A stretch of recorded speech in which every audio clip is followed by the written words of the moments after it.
खुलुमबाय जेन बर' निउज चेनेलाव नोंथांमोनखौ गासैखौबो बरायबाय।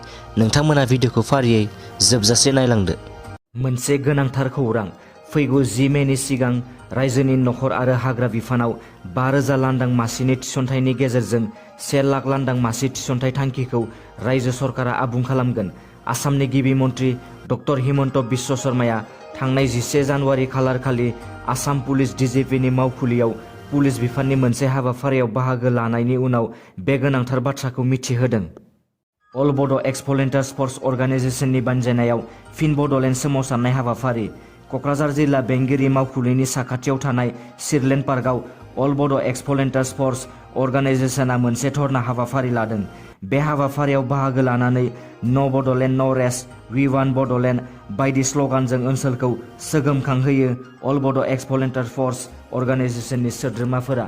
बिटिसि सुक्ति जानायनि उनाव बर' हालामा मोजाङैनो सोलिबोगासिनो दंमोन, नाथाय दिनै बिटिआर सुक्ति जाखांनायनि उनाव बिटिसिआव मोनबोनाय माखासे पावार एन्ड फांसनफोरखौ सानफा एफा खोमाना लानांगौ जाबाय आरो बर' बेकार लाइमोनफोरनो थार्ड ग्रेड फर्थ ग्रेडनि साख्रि होनो हानाय लेजिस्लेटिभ पावारखौबो खोमाना लानांबाय। लोगोसे दिनै हा-हुनि मोनथायखौबो बिटिआर सुक्ति जानायनि उनाव खोमाना लानांबाय, जायनि जाहोनाव बे बेलायाव दिनै सैज्य खालामना थानो हायैयाव सोमावसारफिननो गोनां जादों। लोगोसे उपेन्द्रनाथ ब्रह्मनि सिमां आलादा रायजो बड'लेण्डखौ मोगथाङाव जाफुंसार होनो थाखाय दिनै ओंखारबोदों होनना बुंथियो अल बड' एक्स-भलन्टियार्स फर्स अर्गानाइजेसननि मावफुं सोद्रोमाया।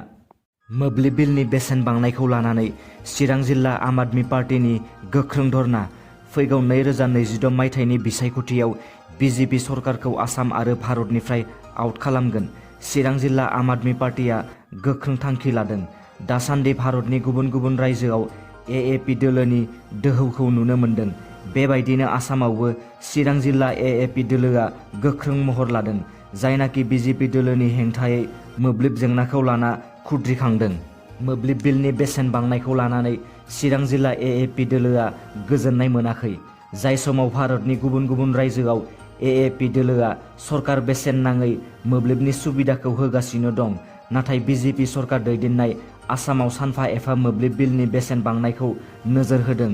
चिरां जिल्ला एएपि दोलोआ आरो नोजोर होनानै खुद्रिखांनायनि गेजेरजों बिजेपि दोलोखौ सोंखारिदों। बेनि अनगायैबो आसामाव सोलिनाय गुबुन गुबुन जेंनाखौ लानानैबो बिजेपि दोलोखौ सोंखारिबावो चिरां जिल्ला एएपि दोलोआ। मोनसे गोनांथार खौरां, बिटिआरनि गाहाय मावफुं सोद्रोमा प्रमद बर'नि दैदेननायाव बिश्वनाथ जिल्ला खुंगिरि कनफारेन्स हलाव हानि जेंनाखौ लानानै सावरायदों।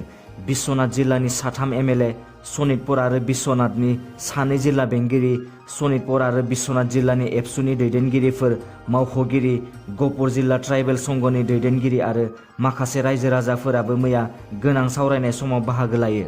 मख'नो गोनांदि सनितपुर आरो बिश्वनाथ जिल्लाखौ बिटिआरनि सिङाव सोसननो नाजाबाय थानाय समावनो मैया हरखाब हानि जेंनाखौ लानानै मोननै जिल्लानि दैदेनगिरि, थान्दै आरो मावख'गिरिफोरजों गोनांथारै सावरायदों बिटिआरनि गाहाय मावफुं सोद्रोमा प्रमद बर'आ। दिनैनि रादाबा एसेनोसै। नोंथांमोना भिडिअखौ नायनानै मोजां मोनदोंबा अन्नानै चेनेलखौ साबस्क्राइब खालामनो दाबाव।